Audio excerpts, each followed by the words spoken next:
বন্ধু, একজন ব্যক্তির কাছে সম্পত্তি কম থাকুক অথবা সম্পত্তি বেশি থাকুক, তাতে কিচ্ছু যায় আসে না।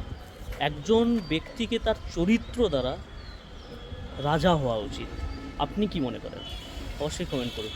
দেখুন, উপরওয়ালা আমাদেরকে একত্রিত করার জন্যই কাজ করেন সর্বদা, কিন্তু আমরা হচ্ছে একটা সম্পর্ককে দূরত্ব অথবা ঘনিষ্ঠ করার জন্যই আমরা সর্বদা কাজ করি।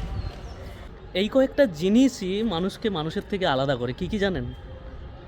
প্রথম হচ্ছে জিহ্বা আর মুখ। এই মুখ দিয়ে আমাদের মানে মুখের মধ্যে যা আনবান শান যা আছে সামনের ব্যক্তিকে আমরা বলে দিই। আর জিহ্বা হচ্ছে যেটা আমাদের আহার করা উচিত নয়, তার জন্যই আমাদের জিহ্বা থেকে সবসময় লাল টপকাতে থাকে। আর দ্বিতীয় হচ্ছে টাকা। আর তৃতীয় হচ্ছে আমাদের হচ্ছে আত্মসাৎ। আর আত্মসাৎটা হচ্ছে সবথেকে বড় জিনিস। এই আত্মসাতের উপরে কোনো কিছুই নেই। এবার আপনারা আমাকে একটা কথা বলুন, যে আমাদের শরীর পাপ করে না আমাদের চিন্তা মানে মন পাপ করে?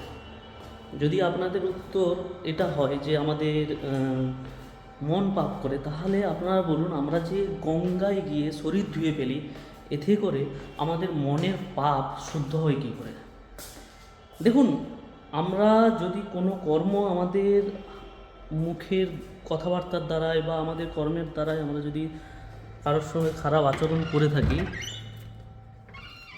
তাহলে আমাদের সেই কর্মের দ্বারাই, আমাদের সেই আচরণের দ্বারাই কিন্তু আমাদের সেই কর্মটাকে, সেই মানে সিচুয়েশানটাকে ঠিক করতে হবে। এছাড়া আদার্স কিচ্ছু অপশান নেই।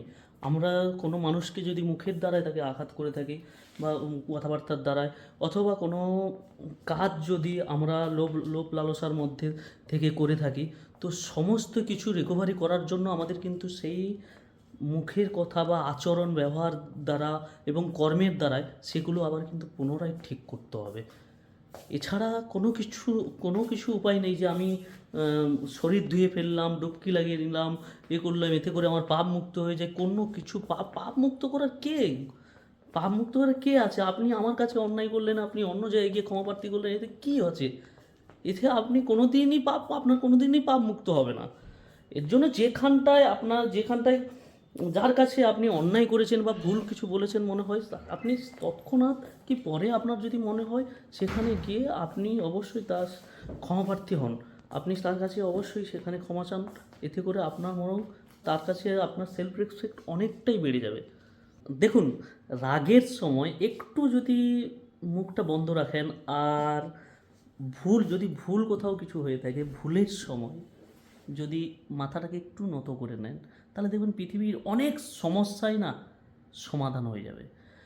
দেখুন, সম্পর্ক যদি ঠিক রাখতে হয় না, আপনাকে কখনো বোকা হতে হবে, আপনাকে কখনো কালা হতে হবে, আপনাকে কখনো অন্ধও হতে হবে। এতে করে সম্পর্ক ঠিক থাকবে।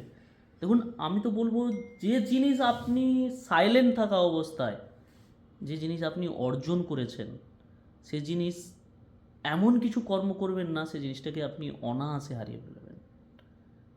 দেখুন, একটাই কথা বলবো, দেখুন যে ছুঁড়ে ফেলার মতো জিনিস হলো না রাগ, আর ভাগ করে নেওয়ার মতো জিনিস হলো সেটা হচ্ছে হ্যাপিনেস। আর কেনার মতো জিনিস হলো মানে অভিজ্ঞতা। আর স্টোর করার মতো জিনিস হলো জ্ঞান। তো জ্ঞান সবসময় অর্জন করতে থাকুন। আর সময় আর পরিস্থিতি না সবসময়ের জন্য বদলাতে থাকে।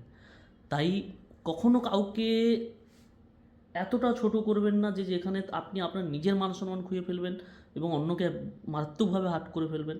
আর দ্বিতীয় হচ্ছে, কখনো কাউকে দুর্বল ভাববেন না।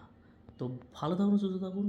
দেখা হবে আপনাদের সঙ্গে নেক্সট ভিডিওতে। আর অবশ্যই জীবনে পজিটিভ জ্ঞান অর্জন করতে থাকুন।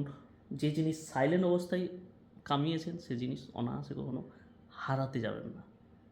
আবারও বলছি, শান্ত থাকার মাধ্যমে যা আপনি অর্জন করেছেন, এমন কিছু কর্ম করতে যাবেন না তা আপনি হারিয়ে ফেলবেন।